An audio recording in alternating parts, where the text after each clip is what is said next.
नमस्कार साथियों, स्वागत है संदीपनी क्लासेस में।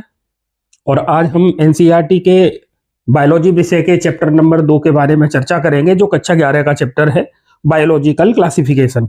जीवों का वर्गीकरण कैसे करते हैं, किस आधार पर करते हैं, उसके क्या मानक हैं, किन किन साइंटिस्ट का इसमें योगदान रहा है, तो इन सारी बातों के बारे में आज हम इस वीडियो के माध्यम से चर्चा करेंगे। तो आप अंत तक बने रहें, वीडियो को स्किप नहीं करें, क्योंकि कभी कभी ऐसा होता है कि अपन वीडियो को स्किप करके आगे चले जाते हैं और वही लाइन एग्जाम में आ जाती है, तो फिर बहुत दिक्कत होती है। तो वीडियो में बिल्कुल अंत तक बने रहे, जिससे आपकी तैयारी बहुत अच्छे से हो सके। ठीक है, देखिए, from practical needs to scientific inquiry. शुरुआत में सबसे पहले स्टार्टिंग की जब अपन बात करें, जैसे ही सभ्यताएं आई थी उस समय humans have attempted to classify living organism. जीवों के जीवित जो जीव हैं उनको क्लासिफाइड करने की जो चर्चा चल रही थी, उसमें कोई ज्यादा मतलब अंदरूनी बातों पर कोई चर्चा नहीं थी। बस सरफेसली एरिया पर अपन ने देख लिया कि उनको कैसे क्लासिफाइड करना है, उसमें कोई साइंटिफिक रीजन नहीं यूज किया गया था। ठीक है, तो early efforts were not based on scientific criteria but on practical needs. उनकी जो आवश्यकताएं क्या है, उन आवश्यकता के आधार पर इनको क्लासिफाइड किया जाता था। जैसे organising life based on the use for food, cloth और शेल्टर, इसके बारे में। ठीक है, लेकिन इससे काम चलने वाला था नहीं, तो फिर इसमें साइंटिफिक क्राइटेरिया इन्वॉल्व होना बहुत जरूरी था। तो सबसे पहले जो एक दार्शनिक हुए थे, अरस्तु जिन्हें कहते हैं, the first scientific approach was pioneered by Aristotle. ठीक है, he used simple morphological character, ये चीजें अपने को याद रखनी है, टू क्लासिफाई प्लांट्स। तो प्लांट्स को इन्होंने मॉर्फोलॉजिकल कैरेक्टर के आधार पर 3 भागों में बांटा। कैसे 3 भागों में बांटा? एक थे हर्ब, एक थे श्रब और एक थे ट्री। ठीक है, इनको अपन वृक्ष कहते हैं, इनको अपन झाड़ी कहते हैं और इनको अपन हर्ब को शाक कहते हैं। तो इन्होंने, अरिस्टोटल ने शाक, झाड़ी और वृक्ष के रूप में प्लांट को डिवाइड किया था 3 पार्ट में। ठीक है, जैसे ट्रीज, श्रब्स और हर्ब्स। और एनिमल्स को भी इन्होंने डिवाइड किया। इन्होंने एनिमल्स के 2 ग्रुप बनाए थे। एक ऐसा ग्रुप था जिसमें रेड ब्लड प्रेजेंट है और दूसरा जिसमें रेड ब्लड नहीं है। ठीक है, मतलब एक जीव ऐसे थे, जीव मतलब जो एनिमल्स हैं, तो एनिमल्स में लाल रुधिर वाले और दूसरे थे लाल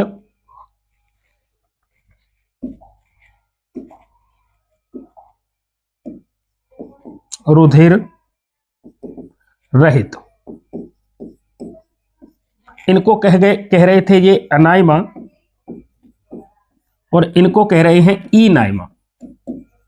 तो इनाइमा में वे जंतु रखे गए थे जिनका जो रुधिर है वो लाल रंग का है, और एनाइमा के अंदर वो रखे गए हैं जिनका रुधिर लाल रंग का नहीं था। तो इस तरीके से अरस्तु के द्वारा जीवों को बांटा गया। तो प्लांट को इन्होंने 3 ग्रुप में डिवाइड किया है, श्रब, हर्ब, श्रब और ट्री।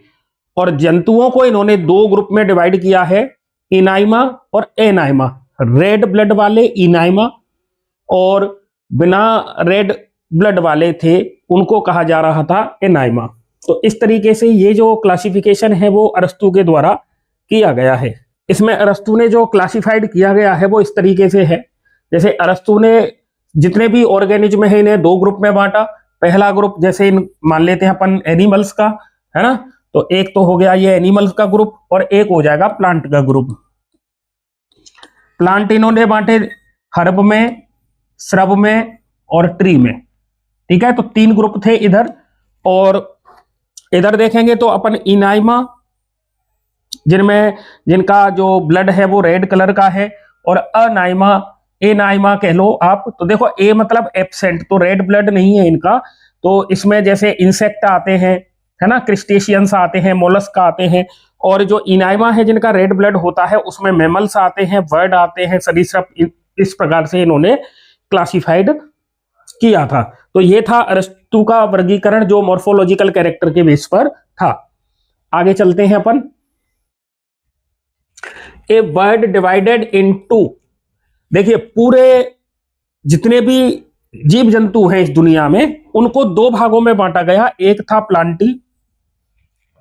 प्लांटी और एक था एनिमेलिया। और ये जो क्लासिफिकेशन किया गया था वो लीनियस के द्वारा किया गया था।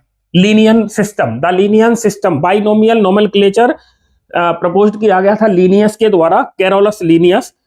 तो देखिए इधर, in the time of Linnaeus के समय में a two kingdom system of classification was developed, organising all life into either Plantae, जिसमें कि प्लांटों को रखा गया, सारे के सारे पादप आए, और एनिमेलिया जिसमें एनिमल्स को रखा गया था।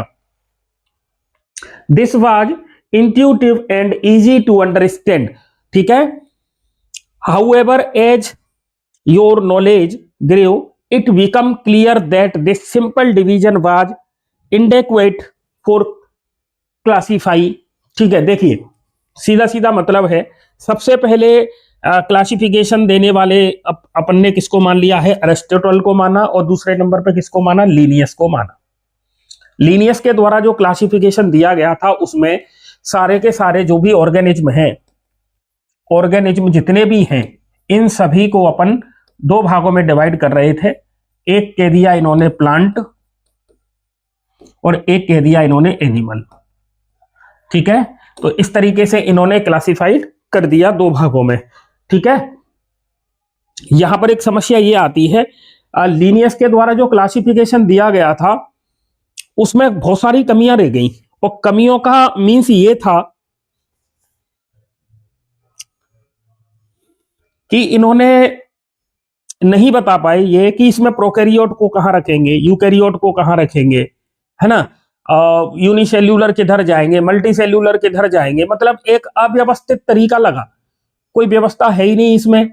बैक्टीरिया कहां आएगा, माइकोप्लाज्मा कहां आएगा, यूग्लिना कहां आएगा, इस तरीके से फंजाई कहां रखी जाएगी, प्लांटी में आएगी, एनिमेलिया में आएगी, और अगर प्लांटी में आएगी तो क्यों आएगी, क्योंकि उसका कोई उसमें क्लोरोफिल नहीं होता फंजाई के अंदर, तो फिर भी हम उसे प्लांटी में रख रहे हैं। तो इस तरीके से जो व्यवस्था की गई थी वो व्यवस्था थोड़ी सी ठीक नहीं थी। इसीलिए लीनियस के जो क्लासिफिकेशन है इनको अभी और क्लासिफाइड करने की जरूरत थी, क्योंकि व्यवस्थित करना बहुत जरूरी है। सपोज करिए आपके घर में, आप सपोज करिए आपका कोई शोरूम है और आप इसमें सभी जितना भी सामान है उस शोरूम के अंदर आपने बस इसको ऐसे ही पटक दिया है, और अब आपके पास कोई ग्राहक आके खड़ा हो गया और ग्राहक आपसे कोई चीज मांगता है, तो अब आपको पूरा दिन तो ढूंढने में ही निकल जाएगा, है ना। तो फिर इसको, अब दूसरा शोरूम वाला ऐसा है जिसने इस तरीके से उसे क्लासिफाइड किया है, इधर प्लास्टिक के सामान सारे इधर रखे हुए हैं, इस वाली रैक में सारे क्लॉथ रखे हुए हैं, जैसे कि छोटे बच्चों के क्लॉथ यहाँ रखे हुए हैं, बड़े बच्चों के क्लॉथ यहाँ रखे हैं, स्टेशनरी का सामान इधर रखा हुआ है। इस तरीके से पूरा का पूरा क्लासिफाइड कर रखा है उन्होंने, है ना। किचन का सामान इधर रखा हुआ है। अब जैसे कोई ग्राहक आता है और उसको जरूरत है कि मुझे बच्चों का आइटम चाहिए, तो वो सीधा दुकानदार यहाँ से सामान निकालेगा और उसको दे देगा। तो ये क्लासिफाइड तरीका है, ये व्यवस्थित तरीका है, ये अव्यवस्थित तरीका है। तो लीनियस के क्लासिफिकेशन में बहुत सारे बदलाव की जरूरत थी, और इन बदलावों को पूरा करने के लिए,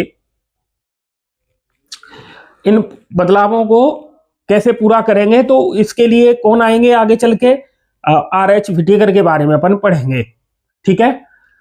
द मैप बिगिंस टू फ्रे, many organism did not fit neatly into the plant और एनिमल बॉक्सेस।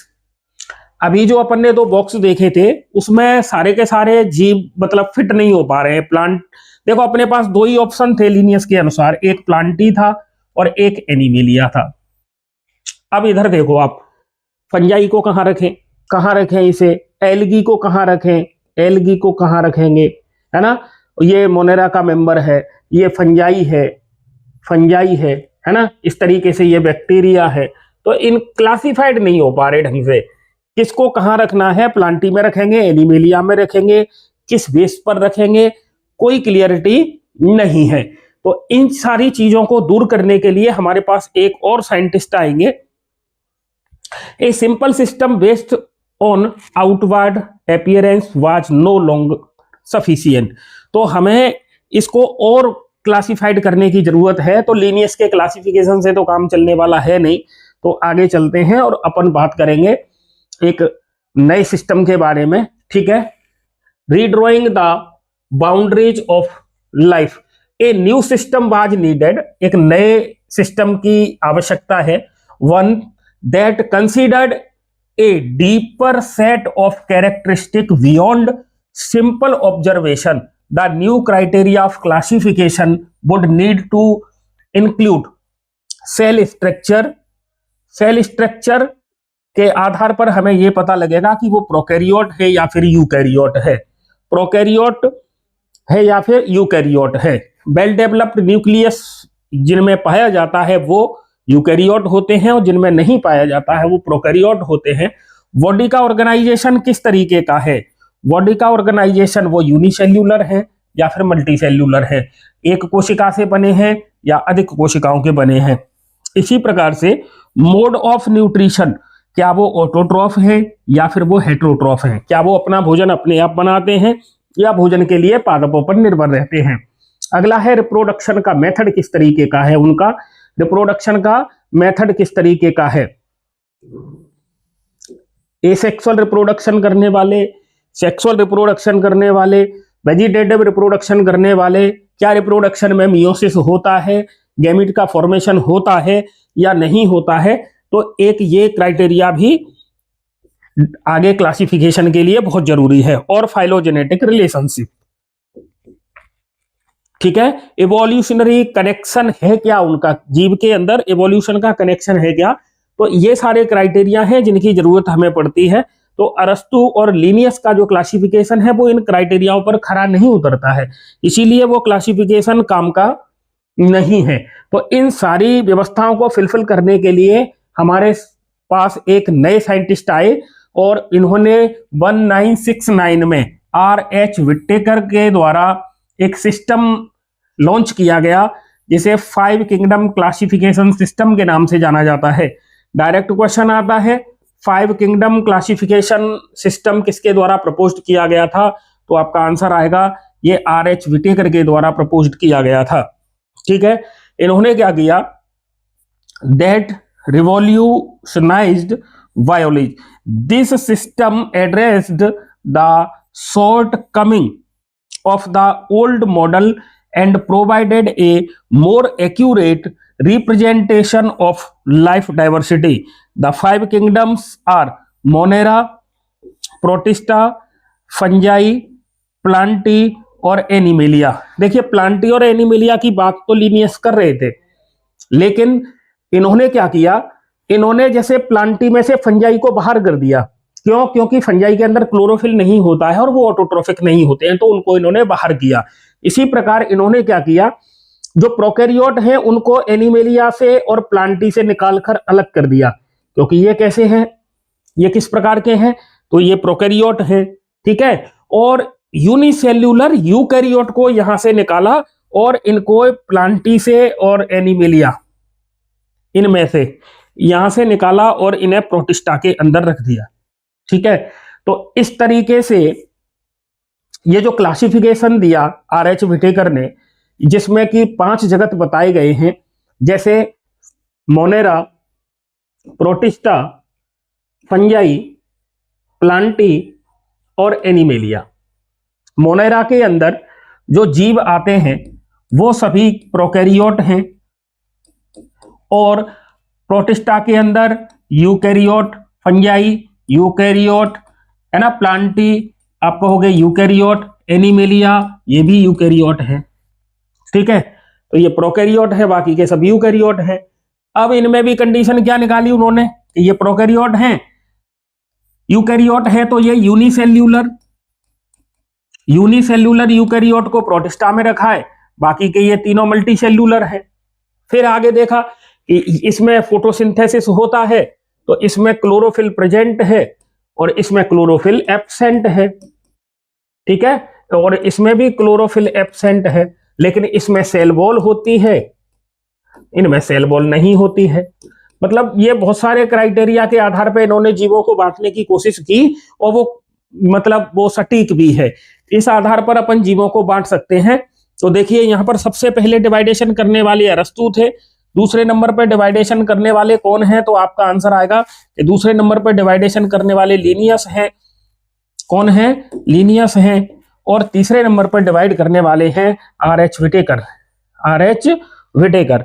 तो इस तरीके से क्लासिफिकेशन का जो यात्रा है वो चलती है। और सबसे सिंपल था अरस्तु का, उससे थोड़ा सा एडवांस करने की कोशिश की थी लीनियस ने, लेकिन दोनों में बहुत सारी कमियां थी जो डिफरेंस नहीं कर पा रही थी। इन सभी कमियों को पूरा करने के लिए 5 किंगडम सिस्टम प्रपोज किया गया था और 5 किंगडम सिस्टम देने वाले थे आपके आर.एच. व्हिटेकर 1969 में, ठीक है। आगे देखिए जो 5 किंगडम दिए गए हैं वो एक कंपैरेटिव व्यू उसका अपन देखें।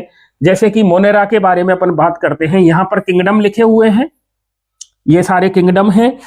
इधर पर सेल का टाइप है, फिर cell wall, nuclear membrane, body का ऑर्गेनाइजेशन और मोड ऑफ न्यूट्रिशन, ठीक है। आप देखिए यहां से भी प्रश्न आता है। सेल टाइप 1 नंबर, 2 नंबर पर सेल वॉल, नंबर 3 पर न्यूक्लियर मेम्ब्रेन, नंबर 4 पर बॉडी ऑर्गेनाइजेशन और नंबर 5 पर मोड ऑफ न्यूट्रिशन। डायरेक्ट भी पूछ लेते हैं आर.एच. व्हिटेकर ने किन किन क्राइटेरिया के बेसिस पर 5 किंगडम बनाए थे, तो आपको ये क्राइटेरिया भी याद रखने हैं। देखिए मोनेरा के अंतर्गत वो जीव रखे गए हैं,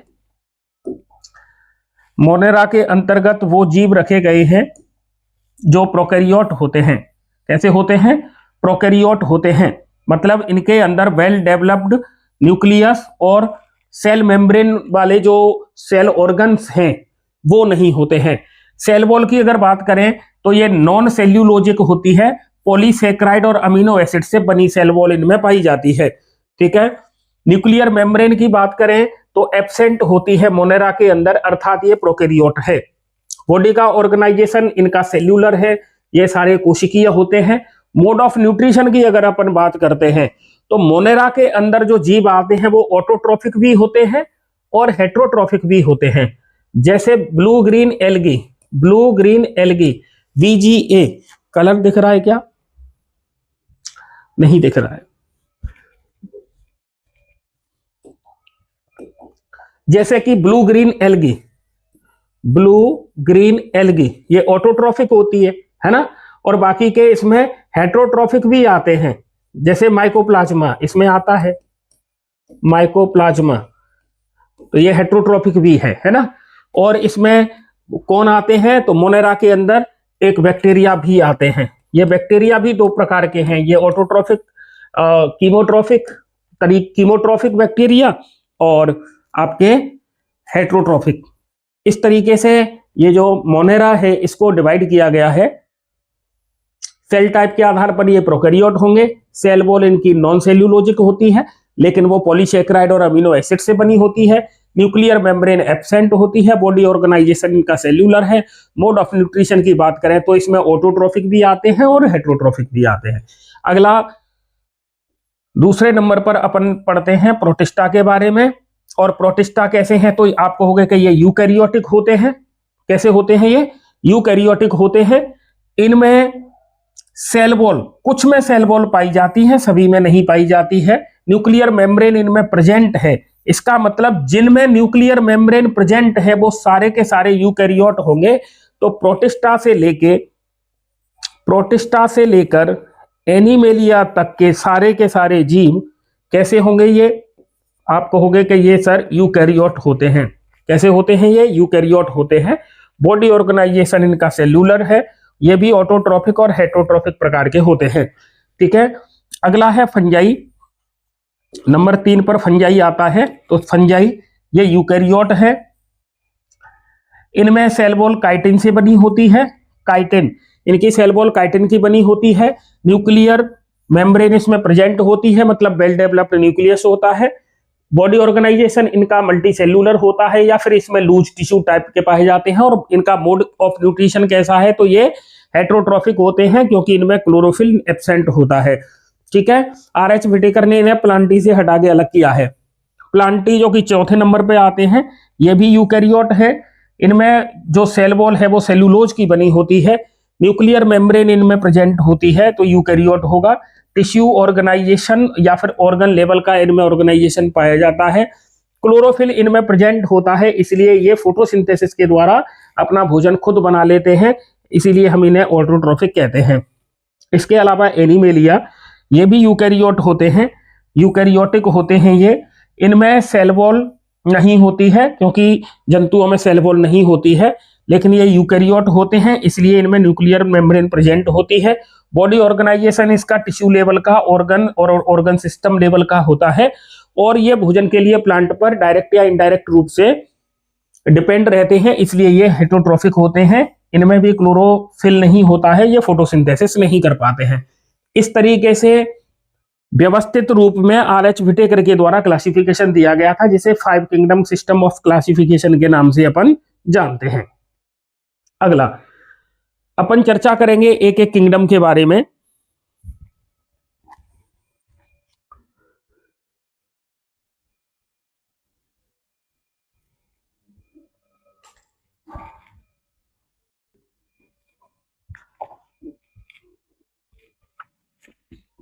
अपन किंगडम मोनेरा के बारे में अब पढ़ेंगे।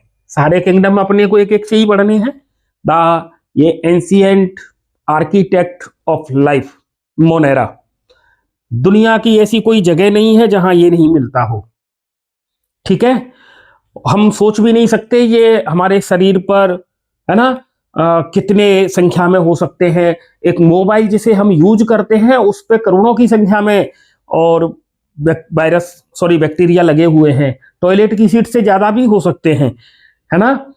इसका मतलब अभी मोबाइल को फेंको मत, ये हैं, ये जो बैक्टीरिया हैं इनका मतलब ऐसा नहीं है कि ये हमारे लिए केवल हार्मफुल ही होते हों, ये यूजफुल भी होते हैं, दोनों तरीके के हैं ये। ठीक है, देखिए मोनेरा में this kingdom comprise all prokaryotic organism, bacteria are its sole members. ठीक है, इस मोनेरा के अंतर्गत जितने भी जीव रखे गए हैं वो सारे के सारे कैसे होते हैं, वो सभी प्रोकैरियोटिक होते हैं, प्रोकैरियोटिक होते हैं। अर्थात इनमें वेल डेवलप्ड न्यूक्लियस और मेम्ब्रेन वाले जो सेल ऑर्गेनल्स होते हैं, जैसे कि माइटोकॉन्ड्रिया है, एंडोप्लाज्मिक रेटिकुलम है, गोल्जी बॉडी है ना, ये सब क्लोरोप्लास्ट है, इस तरीके की व्यवस्था इनमें नहीं होती है। ठीक है, ubiquitous, found in almost every habitat from hot spring and desert to the deep sea. A handful of soil contains hundreds of species.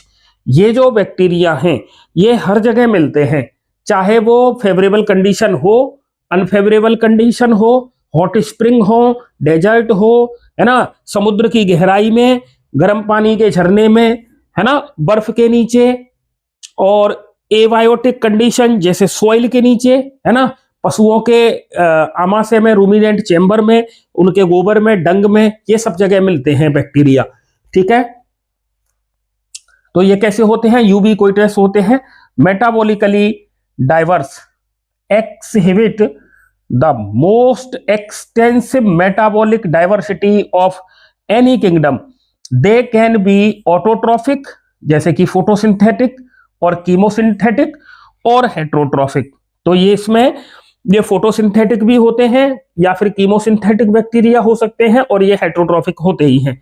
Classified bye safe, अगर सेफ के आधार पर, इनके आकार के आधार पर देखा जाए तो ये कोकस होते हैं जैसे कि गोलाकार, ये रॉड सेफ होते हैं अर्थात बेसिलस, ये स्पाइरिलियम होते हैं स्पाइरल सेफ के, और ये vibrio like structure comma shaped के होते हैं। देखिए इधर ये कोकस, बेसिलस, स्पाइरिलियम और विब्रियो, तो इस तरीके से ये यूबीक्विटस होते हैं, मेटाबॉलिकली डाइवर्स होते हैं, क्लासिफाइड बाय शेप के आधार पर ये कोकस मतलब गोलाकार, बेसिलस मतलब रॉड शेप या दंडाकार, स्पाइरिलियम और विब्रियो यानी कि कौमाकार। इस प्रकार से हम बैक्टीरिया को इस 4 भागों में अपन डिवाइड भी कर देते हैं। ठीक है, किंगडम मोनेरा की अपन चर्चा कर रहे हैं, आगे धीरे धीरे सारे किंगडम्स की चर्चा करेंगे।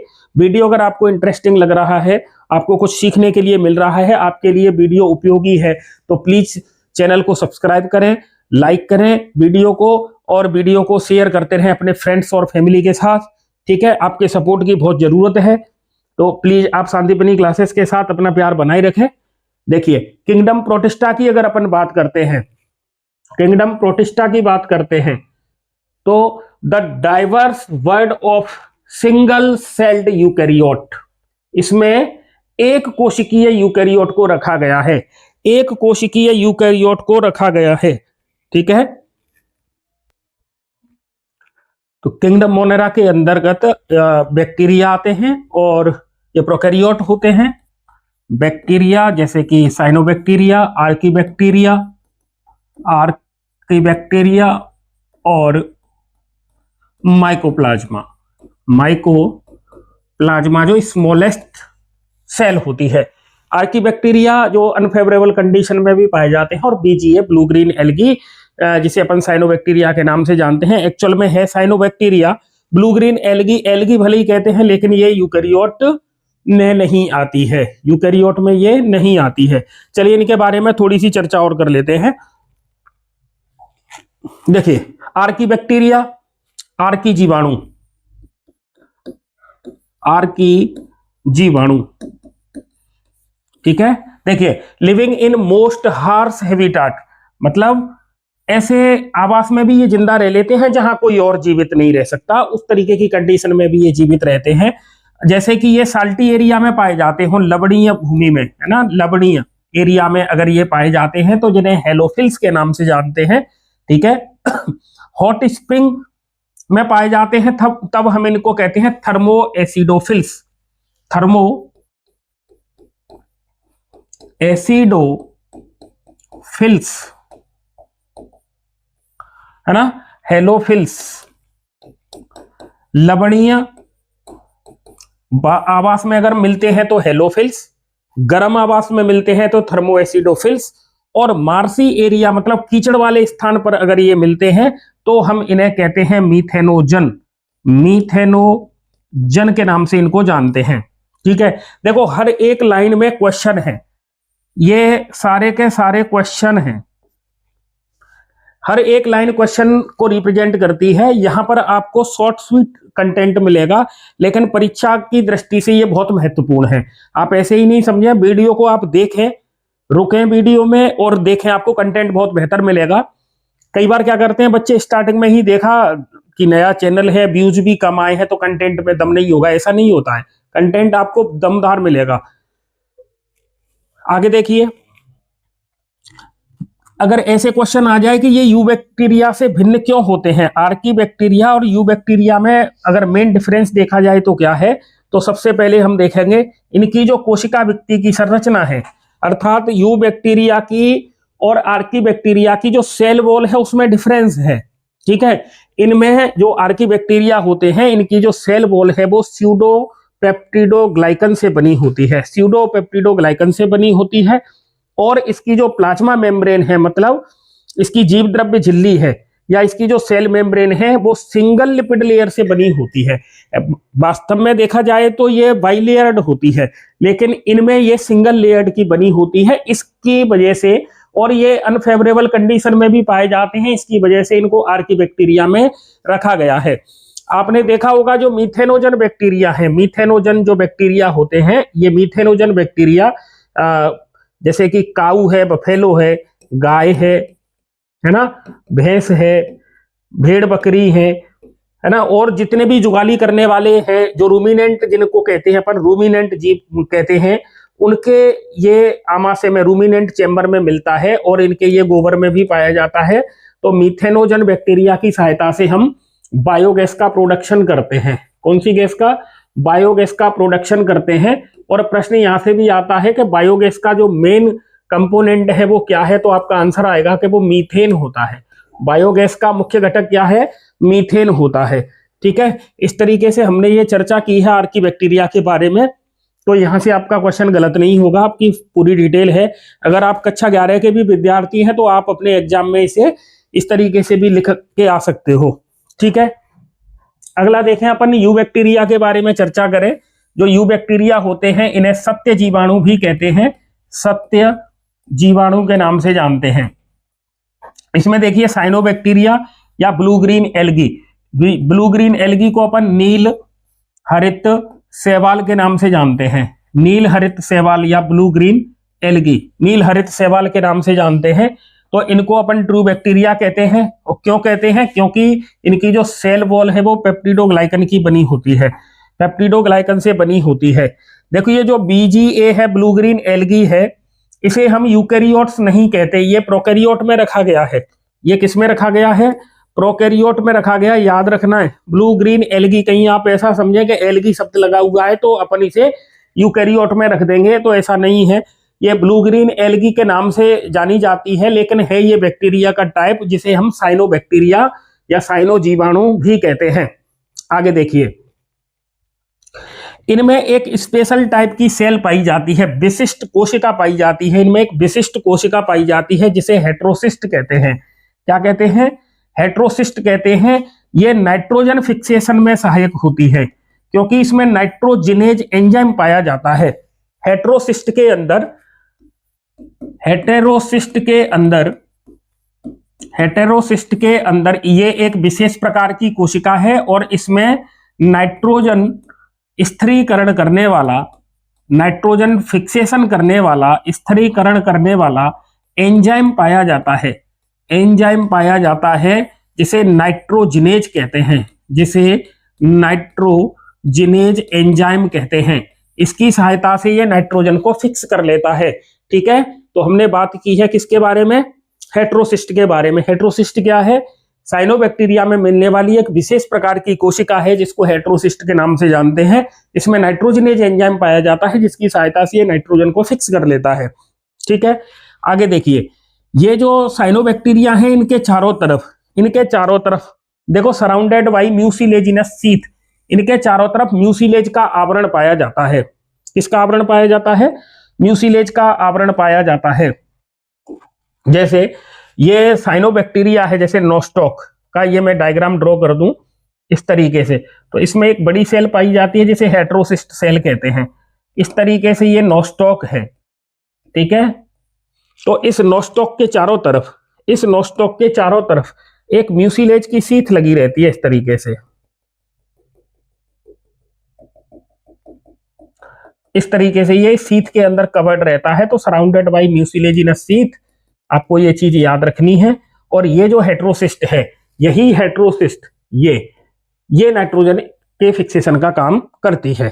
ठीक है, फॉर्म्स ये क्या बनाते हैं? ब्लूम्स बनाते हैं इन पॉलिनेटेड वाटर बॉडीज, और दे हैव क्लोरोफिल, इनमें क्लोरोफिल पाया जाता है। इसीलिए ये सिमिलर टू ग्रीन प्लांट के जैसे ये फोटोसिंथेसिस भी कर पाते हैं साइनोबैक्टीरिया। ठीक है, कुछ स्पेशल बात और याद रखनी है। ये जो साइनोबैक्टीरिया है ये एक साइकस नाम का पौधा है जो जिम्नोस्पर्म का मेंबर है। साइकस, उसकी कोलेलॉइड रूट के साथ ये सिम्बायोसिस, सहजीवन व्यतीत करता है और ये नाइट्रोजन का फिक्सेशन करता है, नाइट्रोजन स्थिरीकरण के काम आता है। यू बैक्टीरिया के एग्जाम्पल अपन देखें, इधर देखिए स्पाइरुलिना, ठीक है, ओसिलेटोरिया, नोस्टॉक और एनाबीना। स्पाइरुलिना, ओसिलोटेरिया, नोस्टॉक और एनाबीना ये एग्जाम्पल हैं किसके? ये यू बैक्टीरिया के एग्जाम्पल हैं। किसके एग्जाम्पल हैं? ये यू बैक्टीरिया के एग्जाम्पल हैं। ठीक है, तो हमने चर्चा की आर्कीबैक्टीरिया के बारे में और चर्चा की है यू बैक्टीरिया के बारे में। एक मेंबर और बचता है जिसको अपन माइकोप्लाज्मा कहते हैं, जिसे अपन माइकोप्लाज्मा कहते हैं। Mycoplasma like organism, MLO, pleuro pneumonia like organism, इसे पीपीएलओ के नाम से भी जानते हैं। माइकोप्लाज्मा लाइक ऑर्गेनिज्म एमएलओ और प्लूरोनिमोनिया लाइक ऑर्गेनिज्म पीपीएलओ के नाम से भी जानते हैं। ठीक है, इसमें देखिए लेक ऑफ सेल वॉल, इनमें कोशिका भित्ति नहीं होती है, कोशिका भित्ति नहीं होती है, तो कोशिका भित्ति नहीं होती है, याद रखना है, माइकोप्लाज्मा में कोशिका भित्ति नहीं होती है। इसका डीएनए रेखीय होता है, तो इसका जो डीएनए है वो रेखीय होता है, रेखीय डीएनए होता है इसका। स्मॉलेस्ट लिविंग सेल है, यह सबसे छोटी जीवित कोशिका है, छोटी जीवित कोशिका होती है, सबसे छोटी जीवित कोशिका होती है। ठीक है, ये ऑक्सीजन के बिना भी जीवित रह लेता है, ऑक्सीजन के बिना भी ये जीवित रह पाता है, ऑक्सीजन के बिना जीवित रह लेता है, ये याद रखना है।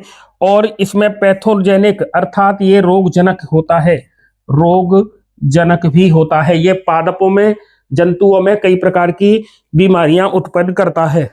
इस तरीके से हमने मोनेरा के बारे में चर्चा की है। ठीक है, मोनेरा के बारे में ये चर्चा हुई है, जिसमें हमने बैक्टीरिया, आर्कीबैक्टीरिया और माइकोप्लाज्मा को पढ़ लिया है। ठीक है, आगे चलते हैं और दूसरे किंगडम का नाम है प्रोटिस्टा, किंगडम प्रोटिस्टा। ठीक है, all single celled eukaryotes are placed in Protista. Protista के अंतर्गत जो जीव रखे गए हैं वो एक कोशिकीय हैं, तो सारे जीव कैसे होंगे, आप कहोगे कि एक कोशिकीय होंगे। कैसे होंगे, एक कोशिकीय होंगे। This kingdom forms a link with the others that deal with plant, animals and fungi. Members are primarily aquatic. और इस प्रोटिस्टा में जो जीव रखे गए हैं वो कैसे होंगे, तो आप कहोगे कि वो जलीय प्रकार के होते हैं, वो जल में पाए जाने वाले होते हैं। ठीक है, जैसे इसमें किस किस को रखा गया है, क्राइसोफाइट,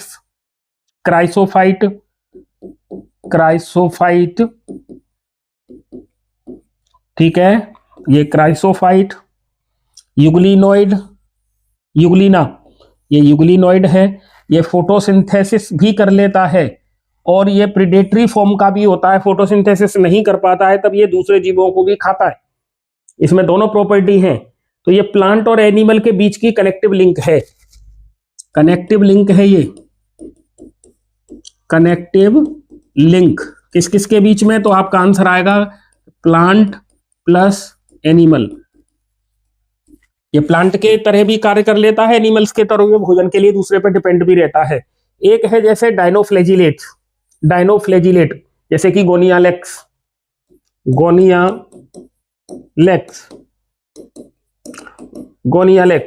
ये रेड टाइड, समुद्र में रेड टाइड, लाल रंग के पानी जब ये फटते हैं तब कर देते हैं, है ना। एक जैसे कि protozoans, primitive relative of animals, protozoans. अब प्रोटोजोअन्स की बात करते हैं तो प्रोटोजोआ तो कई प्रकार के हैं, प्रोटोजोआ के टाइप कई प्रकार के होते हैं। अपन प्रोटिस्टा के बारे में जान रहे थे और प्रोटिस्टा के बारे में अपन चर्चा कर रहे थे, तो इसमें एक तो क्राइसोफाइट की बात आती है, एक यूग्लिनोइड की बात आती है, डायनोफ्लेजिलेट और प्रोटोजोअन्स, और एक मेंबर और है जिसे अपन स्लाइम मोल्ड के नाम से जानते हैं। तो इनके बारे में अपन अब आगे चर्चा करते हैं। ठीक है, ये गोनियालेक्स है, देखिए इधर गोनियालेक्स रेड टाइड है ना, ये पैरामीशियम है, पैरामीशियम जिसमें आप चारों तरफ ये सिलिया देख रहे हो, है ना, ये इसकी सिलिया है, इसमें 2 न्यूक्लियस पाए जाते हैं। ये आपका यूग्लिना है, यूग्लिनोइड में ये फोटोसिंथेटिक भी होता है अगर सनलाइट आ रही हो तो, अगर इसे सनलाइट मिल जाए तब ये ऑटोट्रॉफ हो जाता है।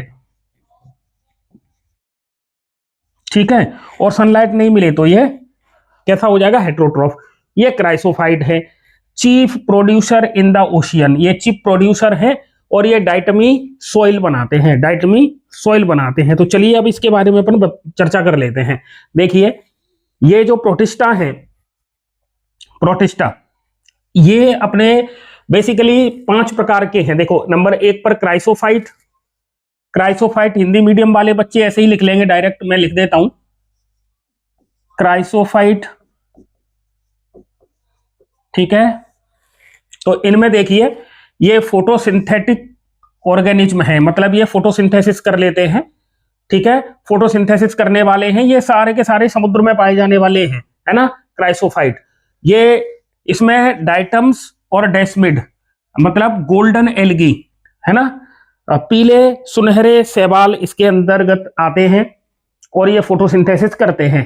इनमें फ्लैजेला एब्सेंट होती है, फ्लैजेला इनमें एब्सेंट होती है और ये डाइटोमी मृदा बनाते हैं, डाइटमी मृदा बनाते हैं। जब ये मर जाते हैं तो ये समुद्र की तलहटी में बिल्कुल उसके तले में नीचे इकट्ठा हो जाते हैं और वहां इनका जो कंकाल है उसका ढेर बन जाता है, उसे अपन डाइटमी सॉइल्स के नाम से जानते हैं। इसका यूज किस में करते हैं, तो पॉलिश करने में और निस्यंदन मतलब फिल्ट्रेशन, ऑयल और सिरप को छानने में इनका उपयोग किया जाता है।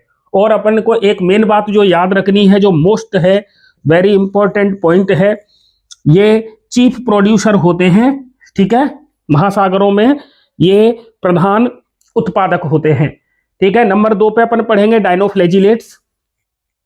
डायनो का मतलब होता है दो, तो इनमें 2 फ्लैजेला पाई जाती हैं, एक लॉन्गिट्यूडनल होती है और एक ट्रांसवर्स होती है, ठीक है।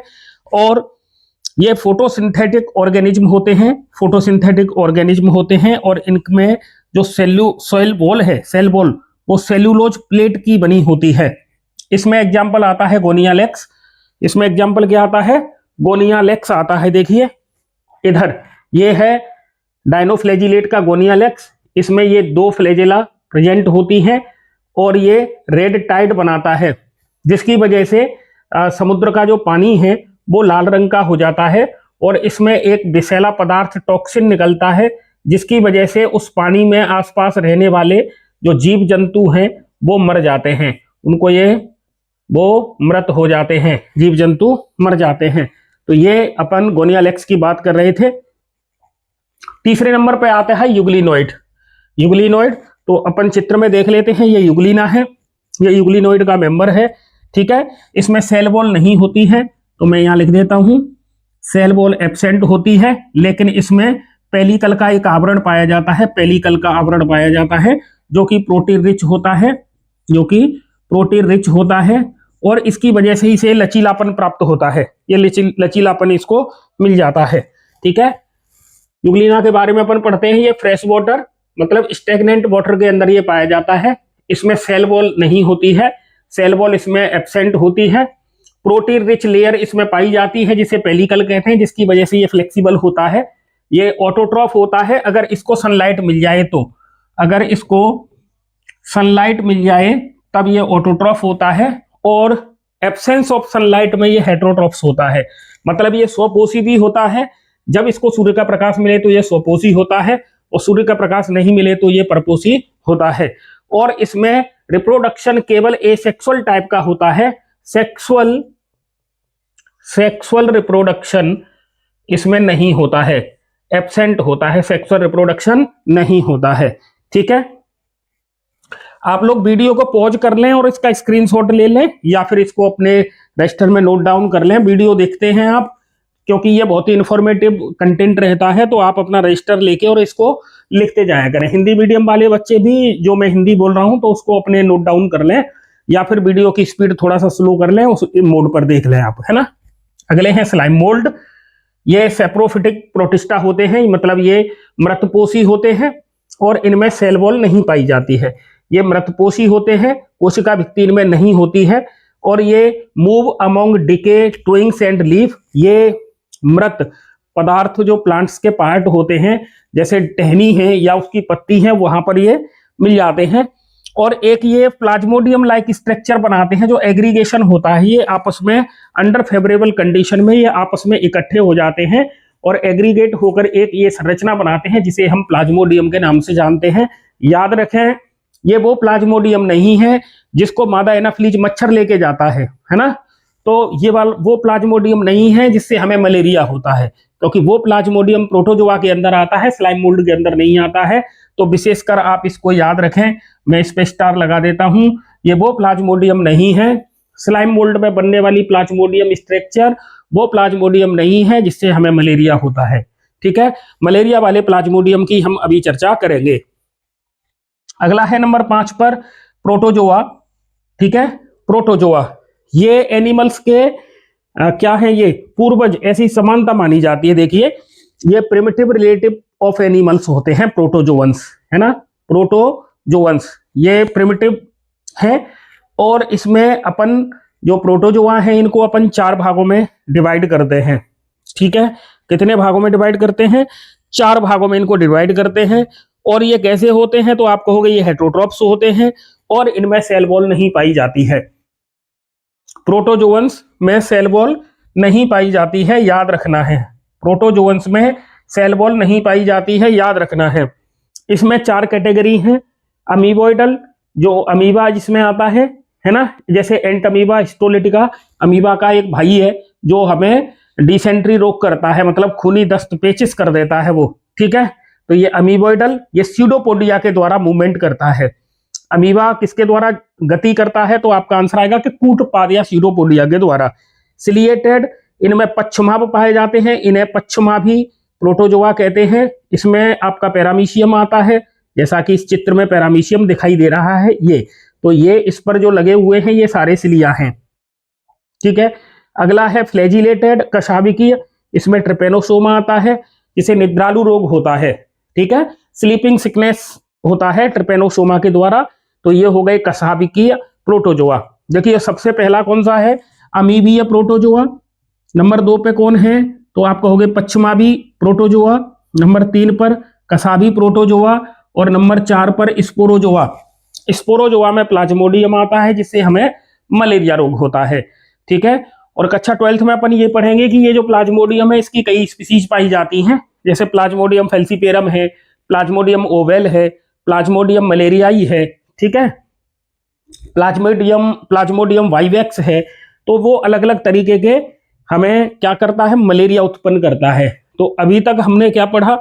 हमने अभी तक पढ़ लिया है मोनेरा के बारे में और प्रोटिस्टा के बारे में।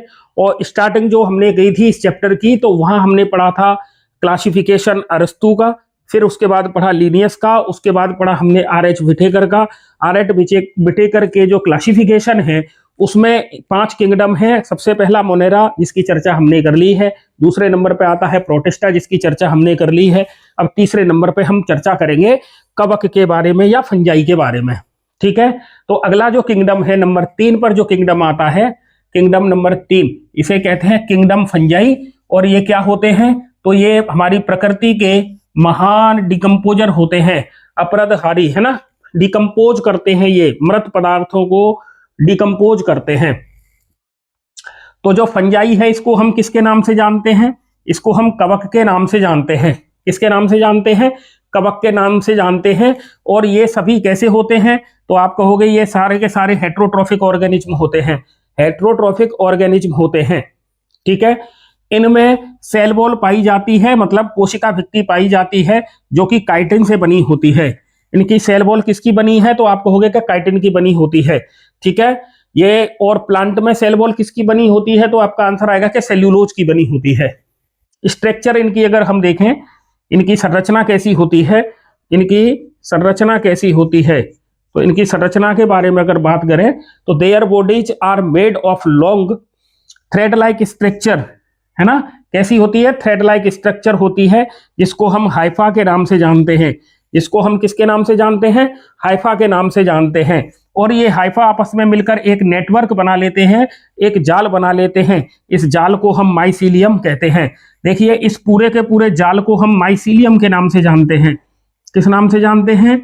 माइसीलियम के नाम से जानते हैं। और अगर मैं इसमें से एक धागे की बात करूं तो हम उस धागे को हाइफा कहते हैं। उस धागे को हम क्या कहते हैं? हाइफा कहते हैं। लेकिन ये सारे धागे आपस में मिलकर एक नेटवर्क जाल बना लेते हैं, तब हम उसे माइसीलियम कहते हैं। लेकिन इसका एक अपवाद है, और वो अपवाद है यूनिसेल्यूलर जो फंजाई है, जैसे कि अपन ईस्ट के नाम से जानते हैं, उसमें ये कंडीशन नहीं पाई जाती है। अर्थात यूनिसेल्यूलर जो कवक है, यूनिसेल्यूलर कवक में ईस्ट आता है, उसमें ये माइसीलियम नहीं होता है। अगर हम इनके पोषण की बात करें, इनके पोषण की बात करें, न्यूट्रिशन की बात करें, तो they absorb soluble organic matter from dead substrates. ये मृत पदार्थों से अपना भोजन जो सॉल्यूबल ऑर्गेनिक है, सॉल्यूबल मतलब घुलनशील कार्बनिक पदार्थों को ये एब्जॉर्ब करते हैं। ठीक है, ये इनका भोजन का टाइप है, अर्थात ये सेप्रोफाइट होते हैं। Depends on living plants and animals, मतलब ये पैरासाइट होंगे। देखिए, अगर मृत पदार्थों का भक्षण ये करते हैं तब हम इन्हें सेप्रोफाइट कहते हैं, मतलब ये पोषण के आधार पर ये मृत पोषी होते हैं। अगर ये मरे हुए है ना पदार्थों को खाते हैं, डेड सबस्ट्रेट्स को खाते हैं। अगर ये लिविंग प्लांट्स पर या एनिमल्स पर डिपेंड होते हैं तब हम इन्हें परजीवी के नाम से जानते हैं। पर माने दूसरा, जीव माने जीव, तो परजीव दूसरे जीव पर जीवित रहने वाले। लेकिन अंतर क्या होगा, ये मृतपोषी में नाम से पता लग रहा है मरे हुए होंगे और ये जीवित होंगे। इसके अलावा लाइफ इन सिम्बायोसिस, ये सिम्बायोसिस कंडीशन के फॉर्म में भी पाए जाते हैं, जैसे कि लाइकेन्स में और माइकोराइजा में। तो लाइकेन और माइकोराइजा में ये सहजीवन व्यतीत भी करते हैं। क्या व्यतीत करते हैं? सहजीवन व्यतीत करते हैं। तो एक तो इनमें हो गया मृतपोषी, एक हो गया परपोषी, और तीसरा है सहजीवी के रूप में पाए जाते हैं ये। और सहजीवी के रूप में ये किस में पाए जाते हैं, तो हमारा आंसर आएगा, एक तो ये लाइकेन में मिलते हैं, लाइकेन में मिलते हैं, और ये किस में मिलते हैं, तो कवक मूल में मिलते हैं, कवक मूल में मिलते हैं। कवक मूल को हम माइकोराइजा कहते हैं। ह्यूमन इंपैक्ट क्या है इसके, तो सोर्स ऑफ एंटीबायोटिक्स जैसे penicillium used in food production जैसे yeast, but also cause disease like wheat rust जैसे कि पक्सीनिया। देखिए, इनके द्वारा ये जो फंजाई है, कवक है, इसके द्वारा सबसे पहले फर्स्ट एंटीबायोटिक्स, प्रथम एंटीबायोटिक प्राप्त की गई थी। तो आपका आंसर आएगा कि फर्स्ट एंटीबायोटिक एक कवक से प्राप्त की गई थी, और उस कवक का नाम क्या है, तो आप कहोगे Penicillium, Penicillium, Penicillium notatum, notatum नाम है उस कवक का, जिससे फर्स्ट एंटीबायोटिक, प्रथम एंटीबायोटिक प्राप्त की गई थी। और इस एंटीबायोटिक का नाम था पेनिसिलिन। क्या नाम है, तो आप कहोगे पेनिसिलिन नाम है, पेनिसिलिन नाम है उस एंटीबायोटिक्स का। ठीक है, इसके अलावा हम इससे फूड का प्रोडक्शन भी कराते हैं। हम इससे बेकरी उद्योग में, बेकरी इंडस्ट्री उद्योग में बहुत सारे कवक, जैसे मुख्य जो कवक है उसको हम ईस्ट के नाम से जानते हैं, जिसे हम ईस्ट कहते हैं। इसके द्वारा हम ब्रेड, डबल रोटी, शराब, पनीर आदि के फॉर्मेशन करा लेते हैं। इसका मतलब ये कवक हमारे लिए लाभदायक भी हैं, लेकिन ये हानिकारक भी होते हैं, क्योंकि इनसे कई प्रकार की बीमारियां होती हैं। ये पादपों में और जंतुओं में रोग उत्पन्न करते हैं। यहां आप कई प्रकार के कवक देख पा रहे होंगे, जैसे कि ये ब्रेड पर या रोटी पर लगने वाला कवक, जिसे रोटी कवक कहते हैं। ठीक है, ये इसका हाइफा है जो कि माइसिलियम बना रहा है। ये देखिए मशरूम है ना, ये भी कवक है, और ये पेड़ों की टहनी आदि पर इस तरीके की संरचना लग जाती हैं। ये अलग अलग कवक के प्रकार हैं। ये राइजोपस कवक है, म्यूकर और राइजोपस कवक हैं, जो राइजोपस कवक हैं, जो रोटी पर, ब्रेड पर है ना, खाद्य पदार्थों को ये खराब करते हैं। और ये आपने बरसात के दिनों में बहुत सारे देखे होंगे, एगेरिकस मशरूम, जिसे गांव की भाषा में अपन कुकुरमुत्ता भी कहते हैं। तो ये सारे के सारे किसके प्रकार हैं, तो आप कहोगे ये सभी फंजाई के टाइप हैं। ठीक है, ये सभी फंजाई के,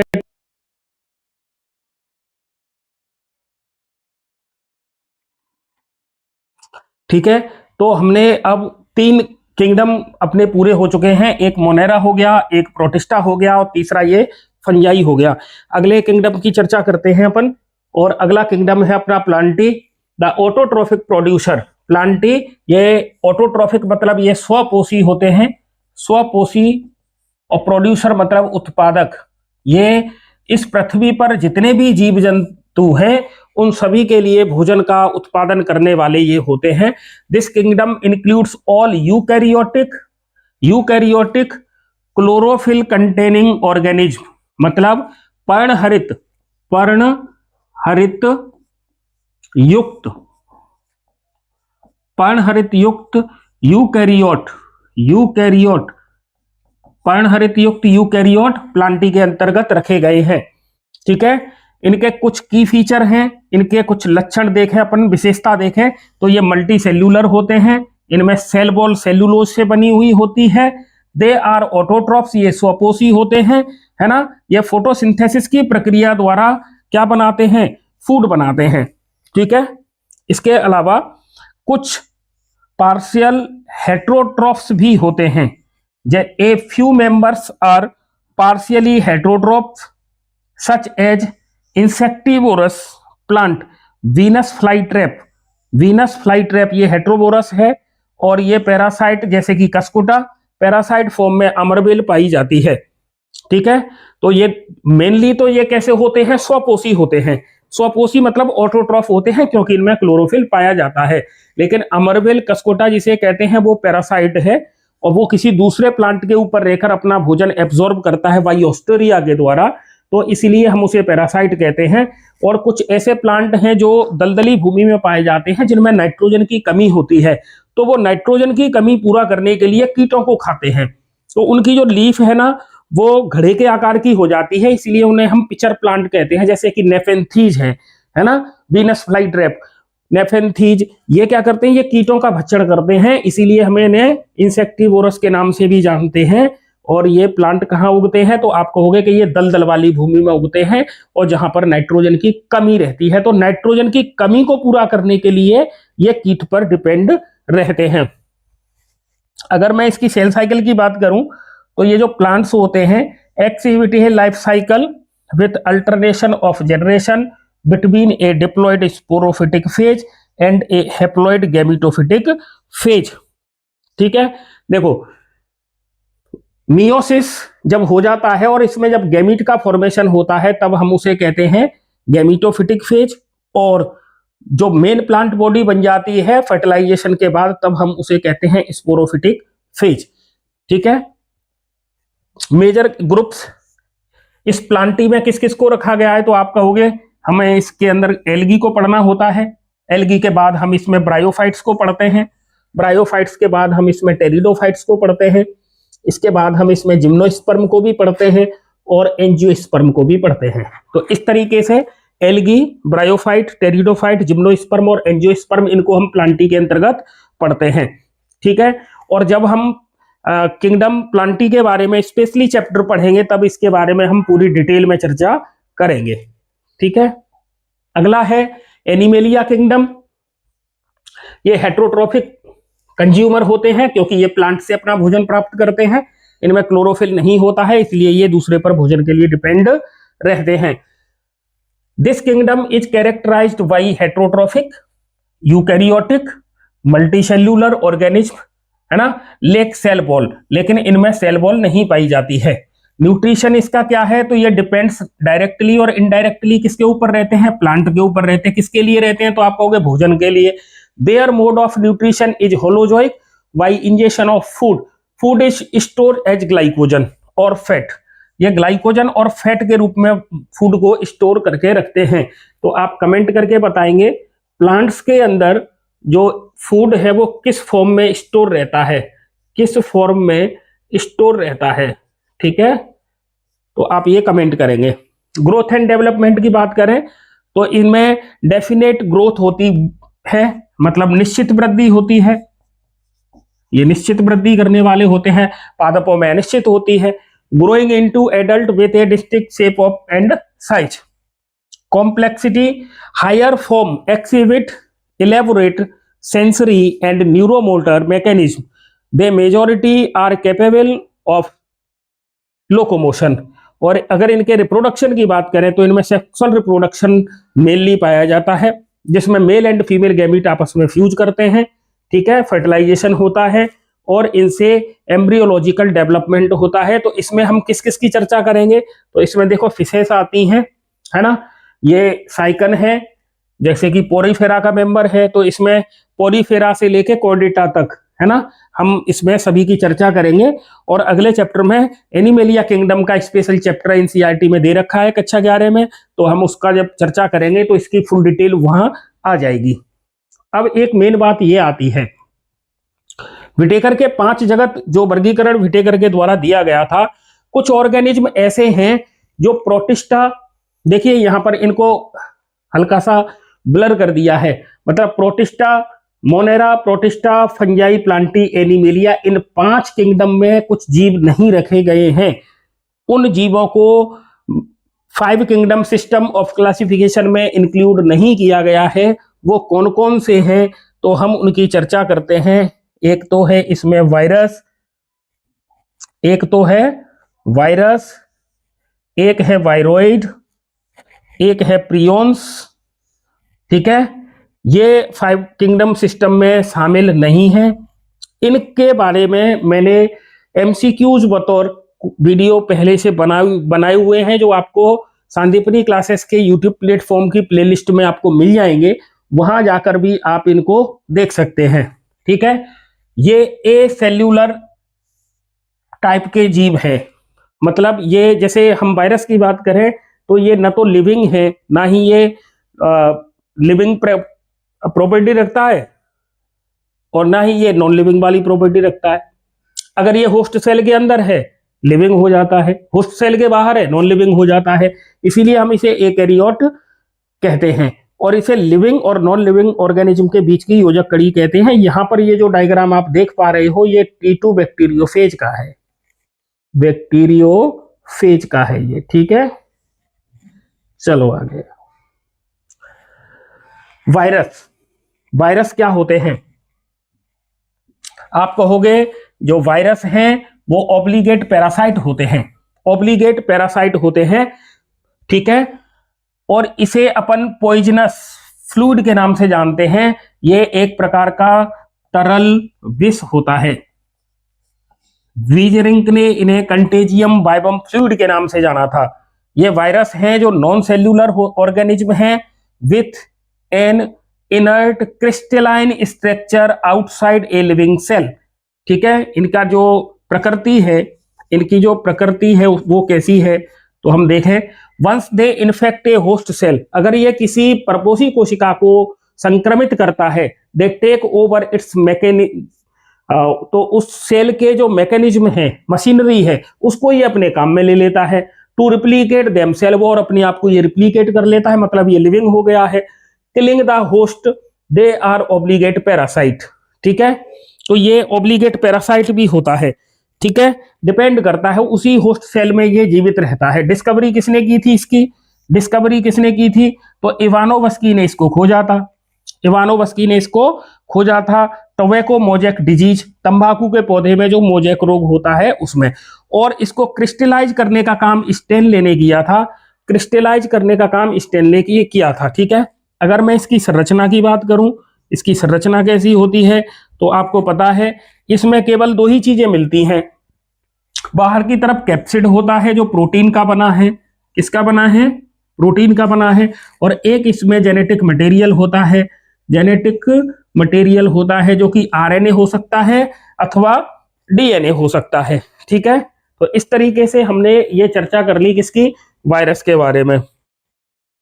एक होता है बैक्टीरियोफेज, बैक्टीरियोफेज जो जीवाणुओं को खाता है, ऐसे समझ लो आप, तो जीवाणुओं को मारने वाला बैक्टीरियोफेज, ठीक है।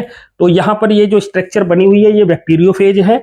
इसमें एक हेड होता है, हेड होता है जो प्रोटीन का बना है, जिसे हम कैप्सिड कहते हैं। इस कैप्सिड के अंदर ये आप देख पा रहे हो, ये अंदर की तरफ इसमें डीएनए जेनेटिक मटेरियल है, ये इसकी कॉलर है, ये सीट है और ये टेल फाइबर है इधर, ठीक है। ये जो आप स्ट्रक्चर देख रहे हो ये टीएमबी है, तंबाकू मोजेक वायरस। इसमें बाहर की तरफ ये कैप्सिड प्रोटीन की लेयर है और अंदर की तरफ इसमें आरएनए पाया जाता है। ठीक है, इसका मतलब ये जो वायरस है ये इनको हम मेनली 3 टाइप के डिवाइड कर लेते हैं। एक एनिमल के वायरस होते हैं, एनिमल, एक प्लांट्स के वायरस होते हैं और एक बैक्टीरियोफेज होता है, बैक्टीरियोफेज होता है। ठीक है, अब देखिए बैक्टीरियोफेज का जेनेटिक मटेरियल तो डीएनए होगा, प्लांट वायरस का मेनली आरएनए होता है और इनका मेनली डीएनए होता है, लेकिन इनमें डीएनए और कभी कभी आरएनए वाले भी वायरस मिलते हैं हमें और इसमें डीएनए वाले वायरस भी मिलते हैं, लेकिन बैक्टीरियोफेज तो डीएनए से ही बना, ठीक है, डीएनए वाला ही होता है। तो ये अपन ने चर्चा की है किसके बारे में, वायरस के बारे में। इसके अलावा अपन अगर वायरॉइड देखें, वायरॉइड वायरॉइड तो इसकी खोज करने वाले थे टियोडाइनर ने इसे खोजा था। और ये जो वायरॉइड होता है, ये जो वायरॉइड होता है इसमें प्रोटीन का कोट नहीं होता है, इसमें प्रोटीन कोट नहीं पाया जाता, प्रोटीन का जो कोट है वो एब्सेंट होता है। ओनली इसमें केवल इसमें क्या पाया जाता है, तो आपको हो गया जेनेटिक मटेरियल, और वो भी किस फॉर्म में पाया जाता है, आरएनए की फॉर्म में पाया जाता है। ठीक है, और इसके द्वारा जो बीमारी होती है वो पोटैटो स्पिंडल ट्यूमर डिजीज ये आलू में फैलाता है। Structure, a viroid is a free RNA molecules, it lacks of protein coat, capsid नहीं होता है। ठीक है, कैरेक्टरिस्टिक देखें तो the RNA of a viroid has a very low molecular weight, इसका जो मॉलिक्यूलर वेट है वो बहुत कम होता है। ठीक है, the existence of entities like virus and viroid so that you map of the living world is constantly being updated, the quest to understand and classify the full spectrum of life continue। ठीक है, तो हमने virus के बारे में बात कर ली, virus के टाइप देखे अपन ने, प्लांट वायरस, एनिमल वायरस और बैक्टीरियोफेज। ये वायरॉइड है, ये वायरॉइड है, ये वायरस का भैया है। आप तो ऐसे समझ लो इसके अंदर प्रोटीन का कोट नहीं होता है, केवल इसके अंदर आरएनए पाया जाता है, केवल आरएनए पाया जाता है। एक और जीव है जिसको अपन किस नाम से जानते हैं, तो आप कहोगे उसे प्रियोन कहते हैं। क्या कहते हैं, प्रियोन कहते हैं। ये जो प्रियोन होता है इसमें केवल और केवल किसकी उपस्थिति है, तो आप कहोगे इसमें प्रोटीन पाया जाता है, प्रोटीन पाया जाता है। क्या पाया जाता है, प्रोटीन पाया जाता है। प्रियोन के अंदर, प्रियोन के अंदर आनुवांशिक पदार्थ जैसे डीएनए अथवा आरएनए अनुपस्थित होता है, अनुपस्थित होता है।